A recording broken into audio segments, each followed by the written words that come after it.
So hello নমস্কার বন্ধুরা, আমি চলে এসেছি আপনাদের জন্য আজ আবার একটা নতুন ভিডিও নিয়ে। তো এই ভিডিওর মাধ্যমে আমরা জানতে পারবো যে কিভাবে পিক্সেল ল্যাব থেকে 4K কোয়ালিটিতে থাম্বনেল বানানো।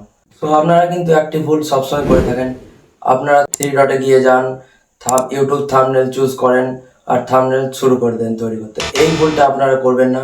দেখুন আমি কিভাবে আজ থাম্বনেল বানাচ্ছি। তো আপনাদের এই ভিডিওটা দেখে অনেক কাজে লাগবে। ভিডিওটা কিন্তু সম্পূর্ণ দেখতে থাকুন, আর ভিডিওটি ভালো লাগলে অবশ্যই একটা লাইক করে দেবেন। এবার আমরা পিক্সেল ল্যাব অ্যাপটি ওপেন করে নেব। ওপেন করার পর দেখুন এখানে কিন্তু এরকম একটা ইন্টারফেস আসবে।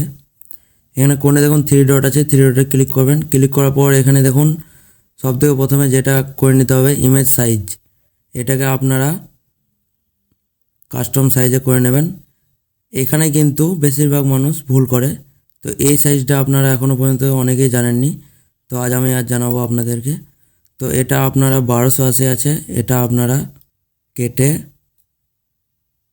2560 করে নেবেন।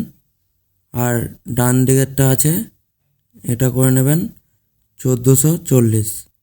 দেখুন অ্যাসপেক্ট রেটিও কিন্তু 16.9ই আছে। এবার কিন্তু আমরা ওকে করে নেব। এটা কিন্তু 4K সাইজ হয়ে গেল। তো এবার কিন্তু টেক্সটটাকে আমরা হাঁটিয়ে নেব। হাঁটিয়ে নেওয়ার পর জাস্ট আমি আপনাদেরকে একটা ডেমো দেখানোর জন্য একটা অ্যাড করে নিচ্ছি থাম্বনেল। দেখুন এটার কিন্তু কোয়ালিটি অনেকটা কম আছে। এরকমভাবে আপনারা থাম্বনেলটা প্রথমে বানিয়ে নেবেন। বানিয়ে নেওয়ার পর এবারে আপনারা এক্সপোর্ট করবেন। এক্সপোর্ট করার সময় আপনাদের গুরুত্বপূর্ণ কাজ যেটা হলো সেটা আপনারা করবেন। এখানে কিন্তু সেভ অ্যাস ইমেজ বলে ক্লিক করবেন। এটাতে ক্লিক করার পর দেখুন এখানে কিন্তু কোয়ালিটি বলে অপশান আছে। তো এই অপশানটার ডান দিকে দেখুন অ্যারো বলে অপশান আছে কাস্টমের পাশে। তো এটাতে ক্লিক করে আপনারা দেখুন এখানে কিন্তু লো আছে, মিডিয়াম আছে, হাই আছে, ভেরি হাই, আলট্রা। তো আপনারা যদি ডাইরেক্ট যদি এখানে সেভ টু গ্যালারি করে দেন তাহলে আপনাদের কিন্তু এই লোটাতে বা মিডিয়ামটাতে অপশান হয়ে যাবে, ডিফল্ট হয়ে যাবে। তো এবার আমরা এটাকে আলট্রা করে নেব। দেখুন কিভাবে আমি করে নিচ্ছি। এখানে আলট্রাতে ক্লিক করে নেওয়ার পর দেখুন কিন্তু এখানে কিন্তু আলট্রা বলে অপশান চলে এলো। তো এবার আমরা এটাকে সেভ টু গ্যালারি করে নেব। সো সেভ করে নেওয়ার পর এবার আমাদের বেশ গুরুত্বপূর্ণ কাজ যেটা হবে আর একটু কালার গ্রেডিং করে নেওয়া। সেটা আমরা কোথা থেকে করব? লাইট রুম বলে অ্যাপ আছে। আপনাদের যদি অ্যাপটা না থাকে তো আমি আমার ডিসক্রিপশন বক্সে দিয়ে দেবো, সেখান থেকে ডাউনলোড করে নেবেন। সেখানে কিন্তু ব্রাউজার ডিভাইস বলে অপশান আছে। এখানে ক্লিক করার পর দেখুন অ্যালবামে যাবেন। অ্যালবামে যাওয়ার পর দেখুন ওই থাম্বনেলটা আপনারা এখানে অ্যাড করে নেবেন। অ্যাড করে নেওয়ার পর দেখুন এখানে কিন্তু মিডিলে অপশান আছে এডিট। এটাতে ক্লিক করবেন। ক্লিক করার পর দেখুন এখানে কিন্তু লাইট কালার বলে অপশান আছে। তো আমরা কালার বলে অপশানটায় ক্লিক করব। ক্লিক করার পর দেখুন এখানে কিন্তু গ্রেডিং ডান দিকে মিক্স বলে অপশান আছে। তো আমরা মিক্সটাতে ক্লিক করব। ক্লিক করার পর দেখুন যদি আপনাদের রেড বলে কোনো লেখা থাকে, টাইপ থাকে, তো সেটার স্যাচুরেশনটা বাড়িয়ে নেব।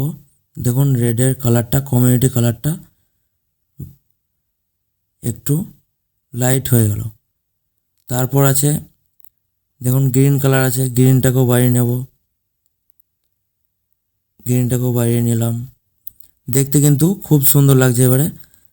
তারপর যদি আপনার ফেসের কোনো রিডাকশান মানে স্যাচুরেশন কম থাকে সেটাকেও আপনারা 2 নম্বরটার মাধ্যমে, এই কালারটার মাধ্যমে এটা স্যাচুরেশন কমালে তবে আপনাদের কমবে।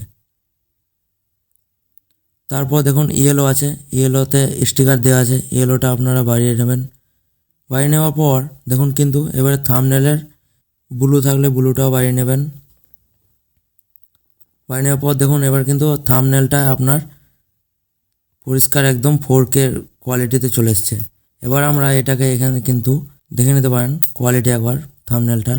সো এরকমভাবে থাম্বনেলটা কালার গ্রেডিং করে এখানে কিন্তু দেখুন শেয়ার বলে অপশান আছে। এখানে ক্লিক করার পর দেখুন সেভ কপি টু ডিভাইস, এটাতে আপনারা ক্লিক করে নেবেন। ক্লিক করে নেওয়ার পর আপনার কিন্তু গ্যালারিতে সেটা চলে যাবে। এরপর আপনারা থাম্বনেল এখান থেকে আপনারা কালার গ্রেডিং করে আপলোড করে নিতে পারবেন। আর আরেকটা কথা, থাম্বনেল কিন্তু আপনার সাইজ কিন্তু এমবি 2 MBর ওপরে যাবে না। 2 MBর ওপরে গেলে কিন্তু ইউটিউব সেটা চেঞ্জ করে দেবে, সেটা অ্যাট্রাক্ট করবে না। 2 MBর নিচে রাখার চেষ্টা করবে সবসময়। সেরকম থাম্বনেল বানানোর জন্য আর ভিডিও ভালো লাগলে অবশ্যই একটা লাইক করে দেবেন। লাইক করে দেওয়ার পর সাবস্ক্রাইব করতে অবশ্যই ভুলবেন না। তো চলে আসবো পরের ভিডিওতে, ততক্ষণের জন্য ধন্যবাদ।